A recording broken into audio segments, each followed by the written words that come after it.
네, 월스트리트 모닝 브리핑 함께하고 있습니다. 이번에는 글로벌 인터뷰 미즈호 은행의 변정규 전무 모셔보도록 할게요. 어서 오세요. 안녕하세요. 네, 반갑습니다.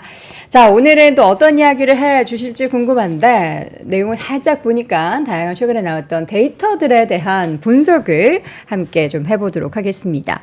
그 제목이 나라는 선진국, 통화는 이머징이라고 여기 적어주셨는데 이게 어떤 의미인지부터 좀 말씀해 주시죠. 네, 최근에 그 달러 가치가 네. 큰 차이가 별로 없었어요. 결론적으로 말씀드리면. 네. 그런데 우리 환율은 계속 고공행진을 하고 있잖아요. 굉장히 높은 수준입니다. 이제 1,300원대 후반, 1,370원 며칠 새 계속 이렇게 거래가 되고 있는데 왜 이렇게 높은가? 그리고 계속 그 최근에 중요한 지표가 지난 한 주 발표가 됐었습니다. 투자를 하기 위해서는 우리가 그런 글로벌 금융 상황을 잘 알아야 되잖아요. 네. 그럼 우리나라에 영향을 주는 이러한 지표들이 한 주일 동안 어떻게 시장에 영향을 줬는지 이것을 한번 분석해 봐서 우리가 이제 그 금리, 그다음 환율에 어떻게 얼마만큼 영향을 줬는지 한번 보시죠. 네, 알겠습니다. 그러면 이제 관심 지표 세 가지를 한번 정리해 보도록 하겠습니다. 지난주 금요일부터 이번 한 주 사이 발표됐었던 다양한 지표들 가운데 세 가지를 꼽아 주셨는데 미국과 또 한국 지표를 각각 두 가지 한 가지씩 꼽아 주셨어요. 네. 미국에서는 일단 뭐가 있었을까요? 네, 올려주실까요? 네, 예. 자료 한번 보도록 하겠습니다. 지난주 금요일에 발표됐었던 지표 중에 하나가 이제 PC였죠. 네. PC가 있었고요. 우리나라 물가도 발표가 됐습니다. 예, CPI가 5월 CPI가 발표가 아, 됐었고요. 이게 참 제가 미국 주식 방송을 해서도 그런데 평소에도 요즘 보면 미국 물가는 정말 관심을 많이 갖거든요. 네. 근데 한국 CPI가 얼마인지를 사실 이렇게 뭔가 명확하게 몰랐어요. 요거는 이제 반성을 해야 되는 건지 아니면 시장이 전체 흐름이 그런 쪽으로 흘러가니까 뭐 어쩔 수 없는 건지. 뭐 결론적으로 말씀을 드리면요, 네. 이제 한국 CPI가 물가가 낮아졌어요. 예, 낮아졌지 괜찮아졌다. 않습니까? 예상치가 2.8%였는데 결과적으로 한 2.7%로 이렇게 나왔고요. 조금 네. 하락한 것을 볼 수가 있어요. 물가에 대한 부담은 굉장히 많았습니다. 사실. 뭐 장바구니 물가도 많이 오르고 했는데도 이렇게 낮아진 것은 뭐냐면은 그만큼 한국은행이 금리 인하를 할 수 있는 그러한 기반 상황이 마련이 됐다는 거예요. 명분이 왜 그러냐면은 지금 너무나 힘들지 않습니까? 네. 시장이 금리가 높아서. 그런데 이것을 낮출 수 있는 명분이 만들어졌는데도 불구하고 방향은 다른 데로 갔어요. 다른 데로 갔다라는 거? 왜냐하면은 지금 이것은 환율과 금리 두 가지의 영향을 준다고 아까 말씀을 드렸잖아요. 네네. 지금 오늘 그 볼 세 가지 그 지표가 PC 미국 물가지수, 한국의 CPI 한국의 물가지수, 세 번째는 ISM 미국의 제조업 구매지수입니다. 이 제조업 구매지수도 그렇고 물가도 그렇고 두 가지가 다 채권 금리, 예, 수익률, 하락을. 와 그 다음에 환율에 영향을 주는데.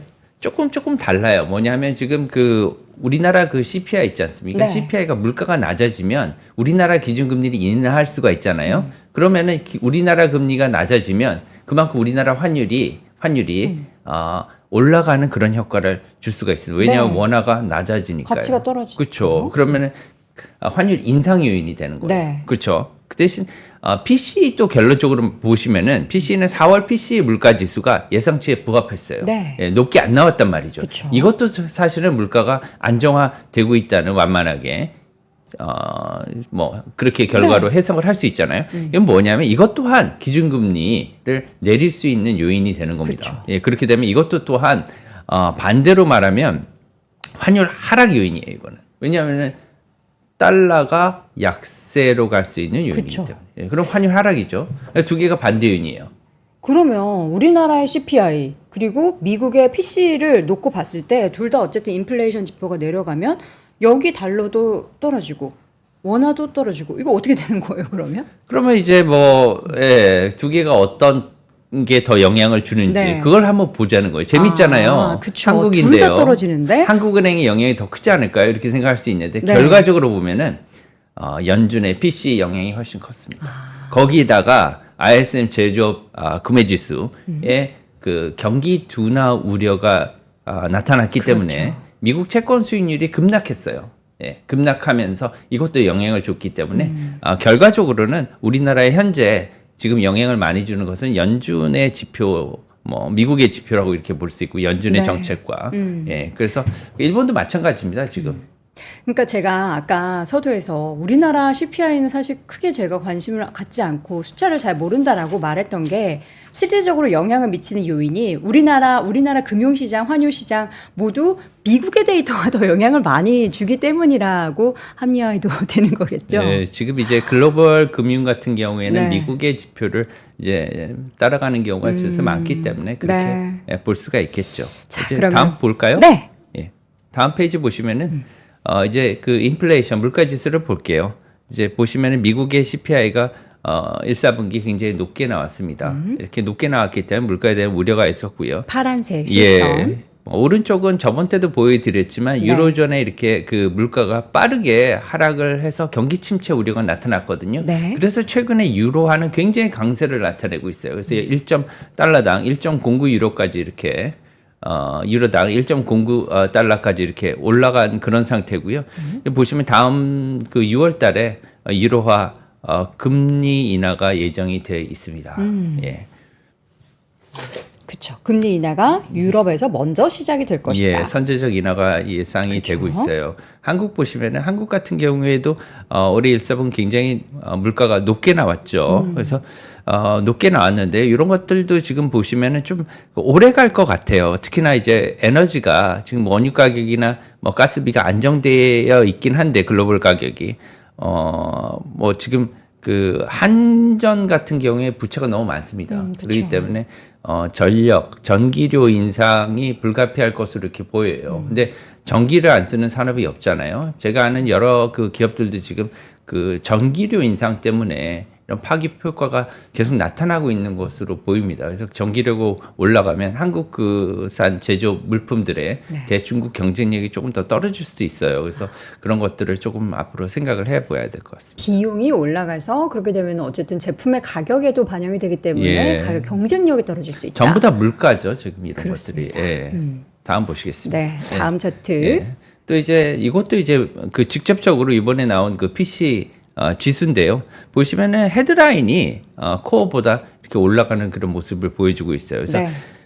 결과적으로 거꾸로 뒤집어서 생각을 하면 이것만 생각해 보시면 됩니다. 헤드라인 PC가 지금 2.7%로 올라가 있잖아요. 예. 그렇기 때문에 헤드라인 PC가 헤드라인이라고 하면은 모든 것을 다 합한 물가 상승률이죠. 그쵸. 그리고 에너지와 집값을 제외한 게 코어입니다. 그래서 에너지와 그 식료품 가격. 예, 식료품을 예. 에너지와 식료품을 제외한 게 이제 코어인데 그쵸. 이제 보시면은 헤드라인 그 PC가 하락을 하면 네. 연준의 기준금리 인하에 결정적인 호재로 작용할 것 같아요. 이것을 갖다가 기억을 하시면 될 겁니다. 네. 이게 떨어지면 연준이 금리 인하를 할 수 있는 그러한 명분이 서는 것으로 이렇게 생각을 해볼 수가 있을 것 같아요. 예. 다음 보시면 그래서 정리를 한번 해보겠습니다. 이런 데이터들이 예, 인플레이션에 대한 그 지금까지의 데이터를 보고 이것을 가지고 우리가 어떤 시사점을 갖는 게 중요하잖아요. 그래서 여기서 보시면은 지금 인플레이션이 천천히 내려오고 있어요. 그래서 이것을 어떻게 할 수가 없습니다. 2% 물가 달성까지 시간이 많이 걸릴 것 같아요.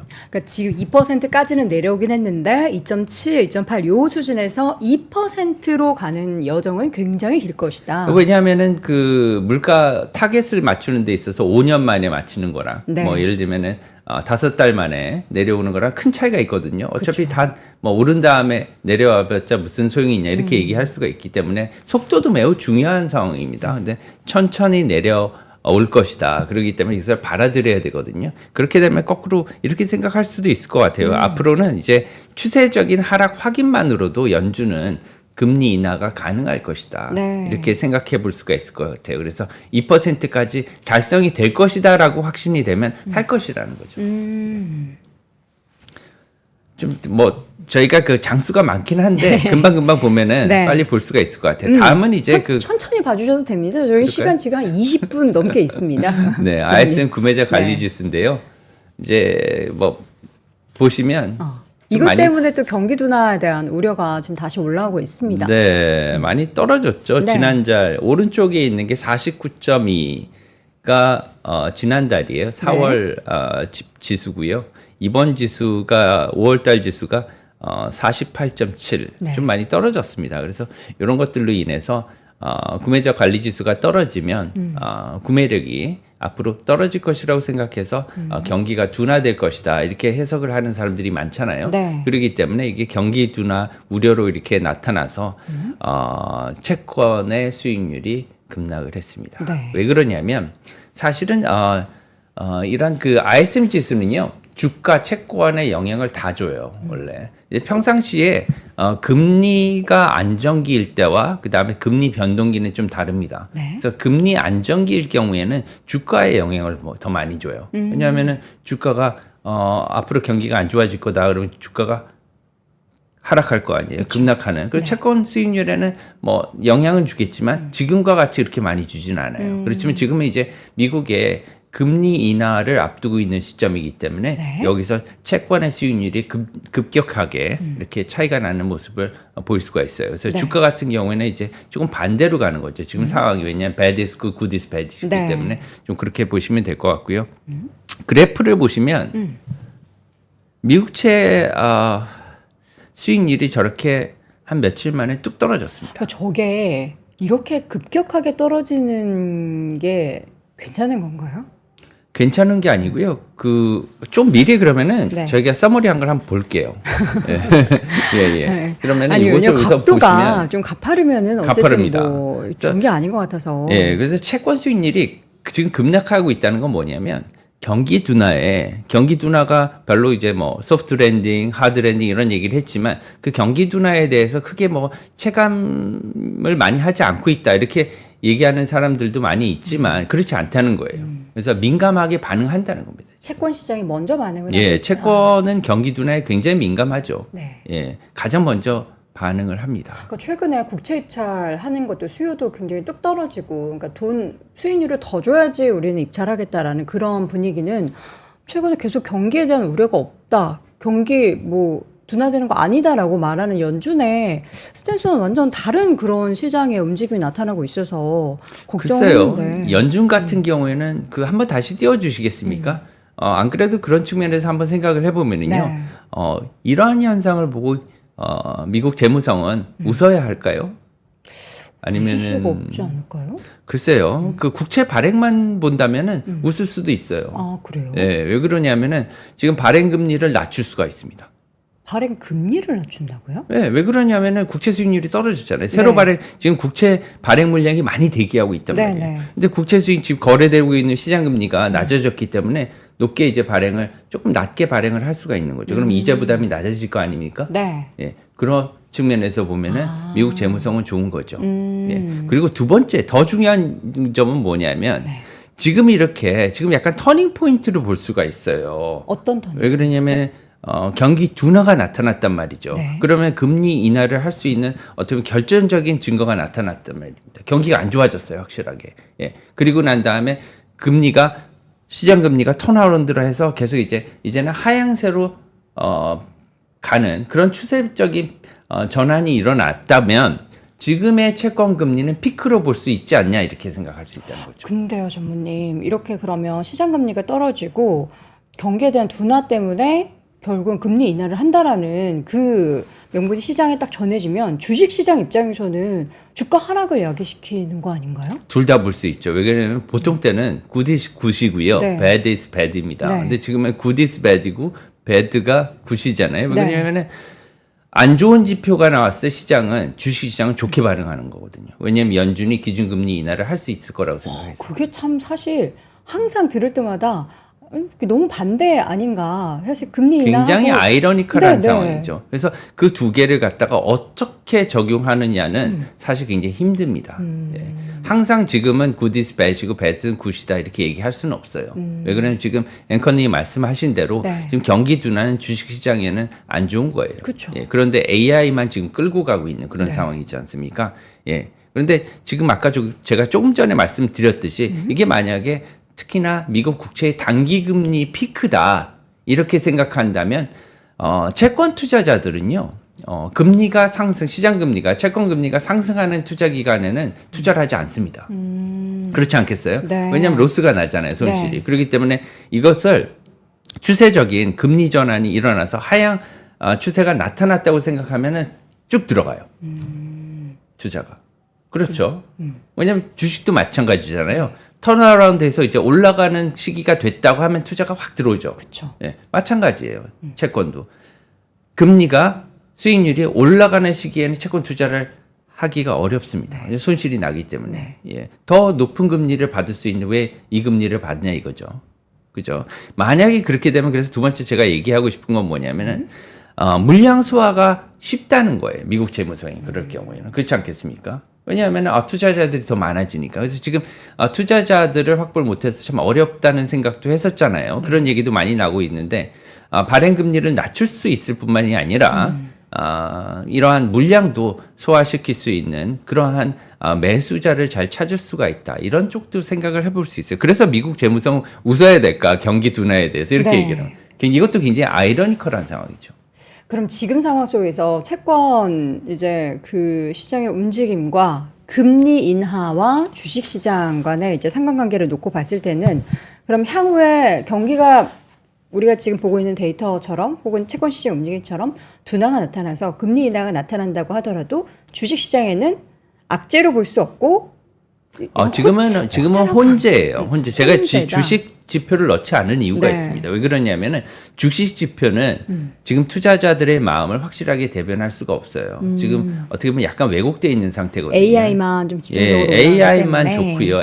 AI의 영향으로 인해서 다른 지수들도 지금 따라서 유지되고 있는 그런 상황으로 보입니다.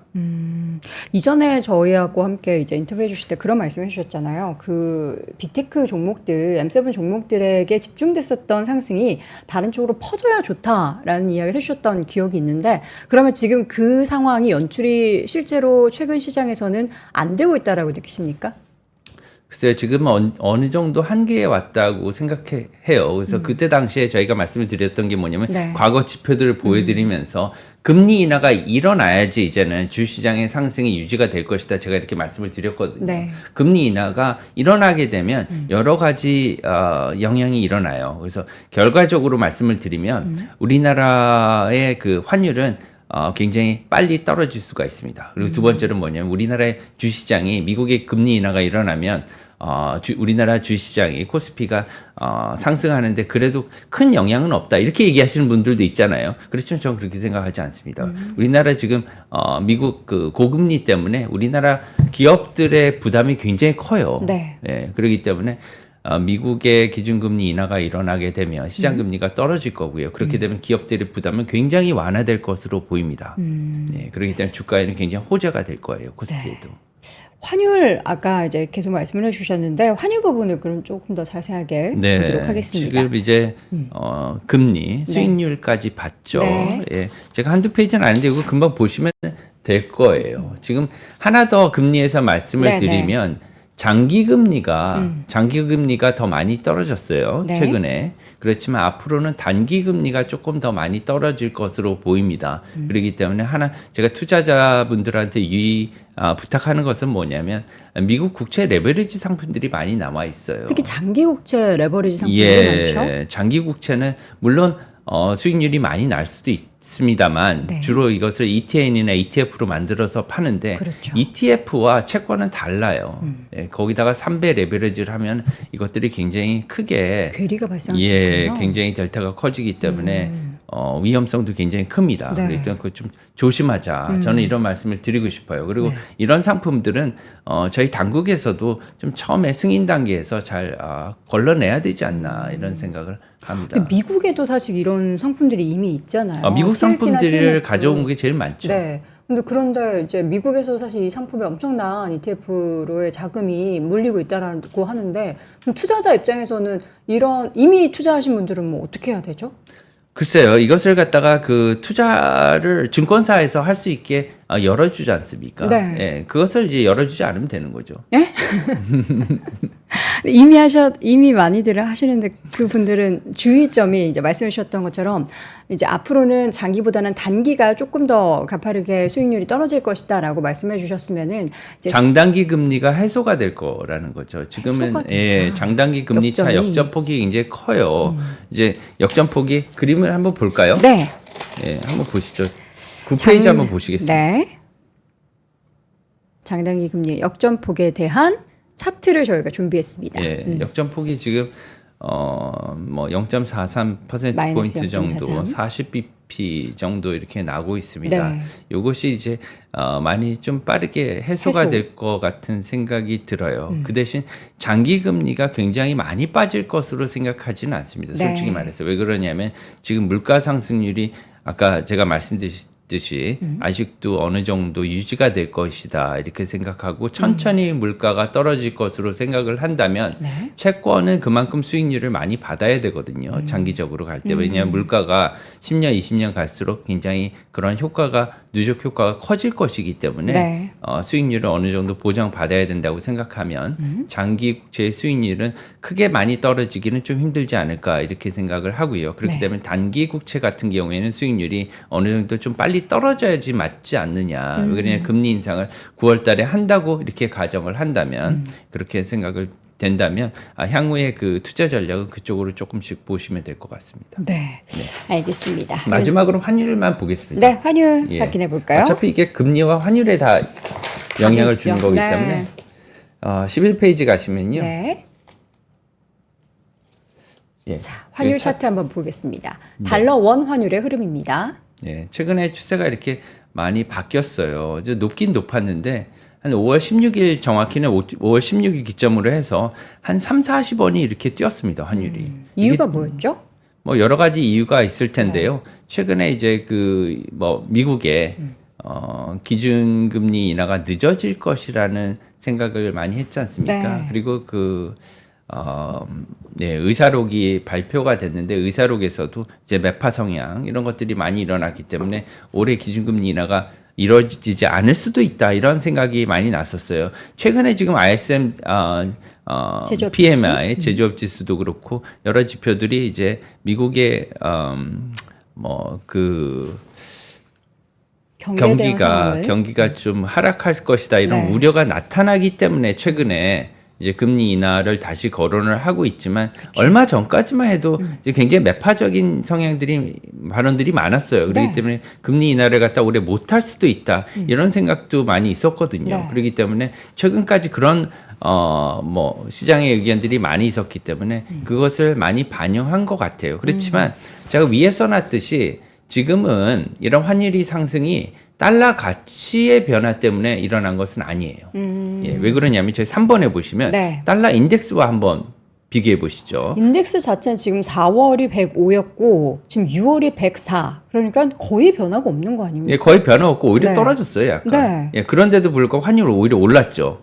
그럼 뭐죠? 큰 차이가 없는 거잖아요. 네. 예, 그래서 결론적으로 한번 볼게요. 왜 네. 그런지.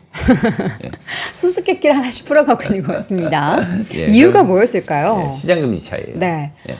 시장금리 예. 차이가 불러온 환율 시장의 예, 우리는 기준금리 차이만 얘기하는데 시장금리 차이가 더 중요해요. 왜냐하면 이것은 조달을 얘기하고요. 돈이 필요한 측면에서는 조달금리고요.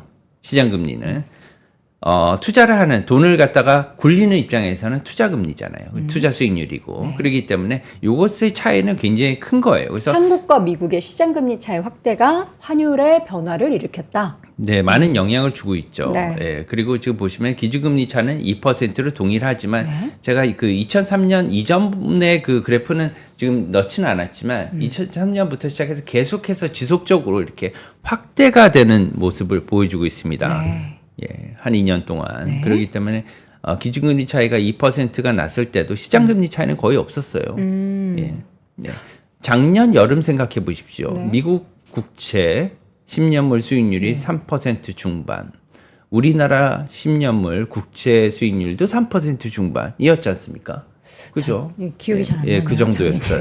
네. 그런데 비슷했는데 이게 이만큼 차이가 난 거예요. 최대 네. 1%포인트 이상 차이가 나고 최근에 약간 줄어들긴 했지만 아직도 80pp 이상 이렇게 벌어진 상황을 보실 수가 있습니다. 이렇게 되면은 미국 투자가 훨씬 매력적인 거예요.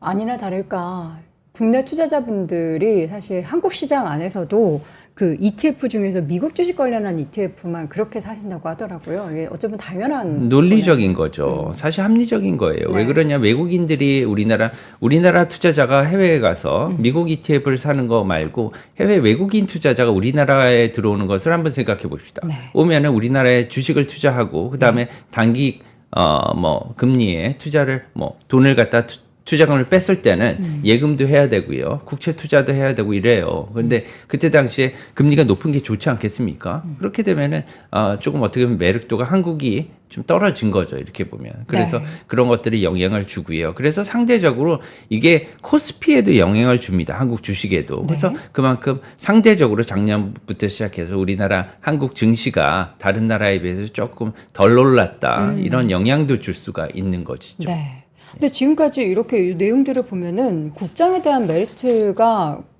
점점 더 떨어지는데요. 이제 네. 하반기에 좀 이게 바뀔 것으로 보여요. 제가 우리나라 삶에서를 이렇게 네. 얘기하는 게 아니라요. 어떻게 바뀔까요? 자, 이렇게 마지막으로 보시죠. 이 페이지를.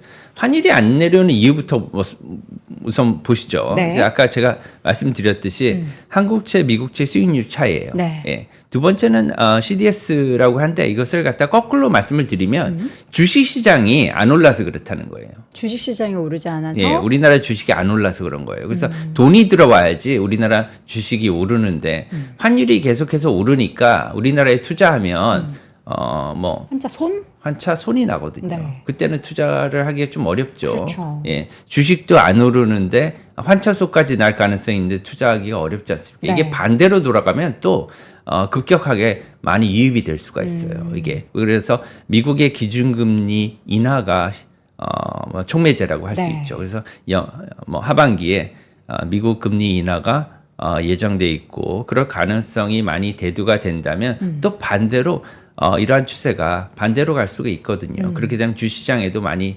들어오고 그렇게 되면 환율이 또 내려간다면 환율이 내려가면 또 추가적으로 이제 주시장에 유입이 많이 될 수가 있습니다. 채권도 보시면은요.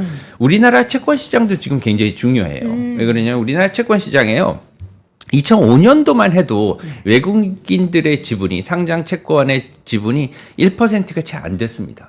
예. 근데 현재는 지금 몇 퍼센트냐면 10% 가량 돼요. 오, 많이 올랐네. 예, 몇 년 안 됐는데 10몇 년 사이에 10배 이상 올랐지 않습니까? 이건 굉장히 비약적인 발전이에요. 그만큼 우리나라 채권 시장도 중요하게 보고 있다는 거죠. 네. 그래서 개도국이나 아니면은 그 개발도상국 같은 경우에는 주식 시장에만 투자를 하는 경향이 있어요. 외국인 투자자들이. 근데 우리나라 같은 경우는 이제 선진국화 됐다는 거죠. 이제 국채, 우리나라 국채도 어느 정도 안전자산으로 이렇게 회부가 될 수가 있는데 문제는 뭐냐면 우리나라 국채 금리가 너무 낮다는 거예요. 미국채 금리에 비해서. 이것들의 차이가 좀 좁혀진다면 주시장에도 큰 좋은 영향을 끼치지 않을까 이렇게 생각을 하고요. 다 연결이 돼 있습니다. 아까 지금 저희가 봤듯이 주식, 환율 이런 것들이 다 연결이 돼 있어요. 그렇죠. 그리고 이제 미국과 한국도 연결이 돼 있고요. 네. 돈은 한정이 돼 있고 이것을 갖다 어떻게 투자하느냐는 매력도의 차이인 거예요. 그래서 그 매력도의 차이에 따라 돈은 왔다 갔다 하기 때문에 이제 그 돈이 이제 한국으로 들어올 수 있게 만들어줄 수 있는 게 중요하죠. 그렇게 되면 이제 우리나라 기준금리는 또 뭐냐면 기준금리가 빨리 인하하면은 또 어렵죠. 이것을 또 잘 이제 밸런싱을 해야 될 것 같습니다. 지금 시점이 정말 중요한 올해가 중요한 좀 뭔가 금융시장에 있어서 변곡점이 될 것 같은데 그럼 이제 보여주셨던 이 세 가지 지표, 그러니까 물가 관련한 지표와 이제 경기 관련한 데이터를 보면서 지금 시점에서 봤을 때는 하반기 국장에, 그러니까 한국 시장에 있어서는 뭔가 이제 기회의 시그널들이 좀 보이지만 미국 시장 같은 경우에는 이게 좋을 수도 있고 안 좋을 수도 있고 이렇게 좀 반신반의하고 계신 상황인 거네요. 네, 지금 환율 시장도 그렇고요. 지금 파생 상품 시장도 그렇고 어저께 이제 금리 뭐 금리 수합이라고 하는데 뭐 금리 수합, 그다음에 통화 수합 이런 파생 상품 시장도 굉장히 그 다이나믹하게 돌아가면서 네. 예상치 못한 방향으로 이렇게 많이 나타나는 경우가 많이 있었어요. 네. 그렇기 때문에 이런 것들을 종합적으로 볼 때 앞으로는 조금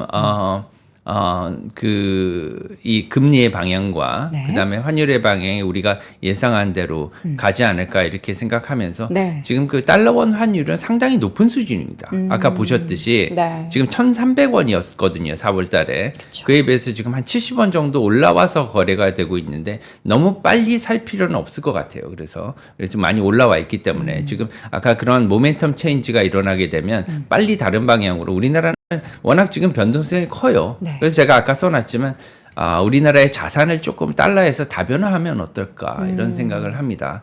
물론 지금 정부의 시책도 좋은 것들이 많이 있고요. 예를 들면은 지금 주식 같은 경우에는 밸류업 프로그램 하고 있죠. 네. 그리고 환율 같은 경우에는 RFI라 그래서 외국인 투자자들을 한국에 이제 외환시장에 들어올 수 있게 지금 하는 조처를 하고 있고요. 네. QFI라고 해서 지금 클리어 스트림이나 아니면 유로클리어 같은 해외 그 청산소 이런 것들을 갖다 우리나라 우리나라에서 뭐 청산을 할 수 있게 이렇게 지금 그 계좌를 갖다가 열어주는 그런 방향을 지금 가고 있거든요. 네. 그렇게 되면 이것들이 전부 다 우리나라에서 뭐 채권을 발행을 할 수도 있고요. 그리고 우리나라에서 외환을 뭐 다른 나라 뭐 여러 가지 통화를 갖다 거래할 수 있는, 직거래할 수 있는 이런 상황을 만들 수 있는 기본적인 그러한 자리를 마련해 주는 거라고 생각해요. 네. 그리고 최근에 뭐 예를 들면은 야당에서도 그 금투세나 아니면 소득세 같은 경우에는 완화해 주는 이런 조처가 나왔지 않습니까? 자본시장은 이러한 조처들이 많이 나와야 돼요. 그래서 금융시장은 저희들은 이런 것들을 환영하지 않습니까? 그래서 네. 이런 것들을 지속적으로 좀 계속해서 발표하고 지원을 해주셔서 금융시장이 발전할 수 있도록 도와주셨으면 좋겠습니다. 네, 알겠습니다. 자, 오늘 글로벌 인터뷰는 다양한 시장 지표가 의미하는 바는 무엇인지 하반기 시장에 대한 좀 중기적인 전망까지 한번 해보는 시간 가져봤습니다.